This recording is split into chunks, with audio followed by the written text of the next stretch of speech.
The Nintendo Switch Joy-Con are packed with tech. There's gyro, accelerometer, an NFC reader, there's buttons over here. There's so many little things crammed into these tiny little controllers. But something that's often forgotten about is this baby. What is this? This is the infrared camera, and very few people seem to know what it even does. And when it was first revealed, there was a lot of confusion. Why is it facing you? If it's a camera, shouldn't it be facing that way? Can we use that as a Wii Remote sensor bar? No, because at all times, if you're in handheld mode, it's facing down. If you're playing with just Joy-Con in your hands, it's facing towards you. So what possible use could this camera even have? Well, not many, but a few games have actually used this camera, and some of them are among the coolest things you can do with the Switch, while others are a bit less cool. But still, let's take a look at the games that use the infrared camera that's always pointing down. For some reason, it's now illegal to release games like Dr. Kawashima's Brain Training in the US because it doesn't actually train your brain despite saying it does in the title. However, in Europe, we are lawless, and we can have illegal games like this. Now, for the most part, this game is really similar to its predecessors. However, it uses the Joy-Con in a really cool way. Do you remember in the Big Switch debut during its January presentation, Koizumi said the camera on the Joy-Con could detect rock, paper, and scissors, and we all said, okay, Koizumi. But it actually can. This finally arrived in 2020, 3 years into the Switch's life, and in this specific game, you've got to pay attention and either lose or win rock, paper, scissors. It's all about reaction. It might say beat paper, or it might say lose against rock, and you've got to think, what does that mean? And then quickly just go, ugh. It's really responsive and genuinely really cool. But it's not the only thing. You've also got finger calculations where you solve maths problems by using your fingers. So it may say what's 1 finger plus 3 fingers, and you've got to go, 4! Again, this works really well, and this is coming from someone who in regular brain training struggles to have the game even recognize his handwriting, because I am not very good at life. Then there's also finger drills. We've got to match what's on screen really fast and do it as quickly as you can. And all this stuff works magnificently well. I would actually say this game is worth importing if you live in the States. And it comes with a stylus that I've lost. I don't know where it is, but it does come with one. Now, one of the more recent notable additions to the Switch library is Trombone Champ. If you've not played this game before, it's basically a rhythm game around a trombone. There's 3 control schemes. There's motion, there's buttons, and then there's the IR camera. And this is one of the first games to use the camera in quite a long time. Basically, think of it as your hand pulling a trombone. The closer you get, the higher pitch it gets, and the further away you get, the lower it gets. And I think the best way to demonstrate it is to just take away anything on screen and just show you exactly what it's like playing with your hand with no in-game visuals.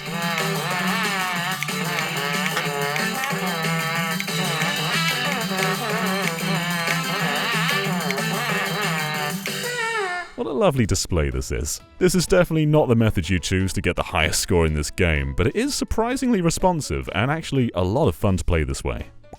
WayForward's Vestman Connection is a really cool co-op game. You basically hold 1 Joy-Con each, and each player is responsible for different actions of the same ship. So one player can move around, the other one can aim, the other one can shoot. But there's also a bunch of different mini-games. And bear with me, because I am doing this on my own, which isn't very easy.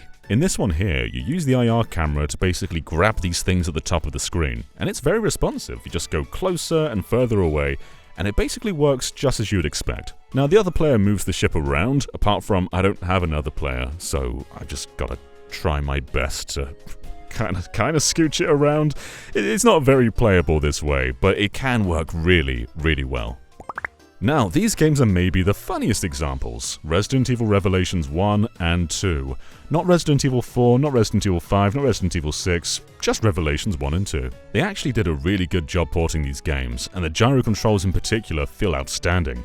However, reloading has an optional input, so you could just press the Y button. The Y button is fine. Or you could pretend that the left Joy-Con is an ammo clip and the right Joy-Con is your gun, and you basically put the ammo clip into the IR camera, and you can reload that way. It's definitely not more accurate than the Y button. It doesn't even always work. However, when it does work, it feels a little bit like reloading, I guess? What I'm saying is, it's cool that this exists. But what a funny use, and it never came back for any other game, and as far as I know, no other Switch game reloads this way. This is specifically a Revelations thing. So congratulations, Revelations, you've pioneered reloading. Raise your hand if you remember the Wii Vitality sensor. Yeah, this thing was announced during an E3 conference, but never actually released. At least not on the Wii, because it did find its way into Ring Fit Adventure on the Switch. The Ring-Con's got a little bit of technology in it that registers whether you're pulling or pushing, and then the Joy-Con itself has the gyro and accelerometer to get all the motion in there. So where does the IR camera come in? Well, whenever you finish a stage, the game asks you if you want to measure your heartbeat, and if you put your thumb over the IR camera, it can actually measure it in real time.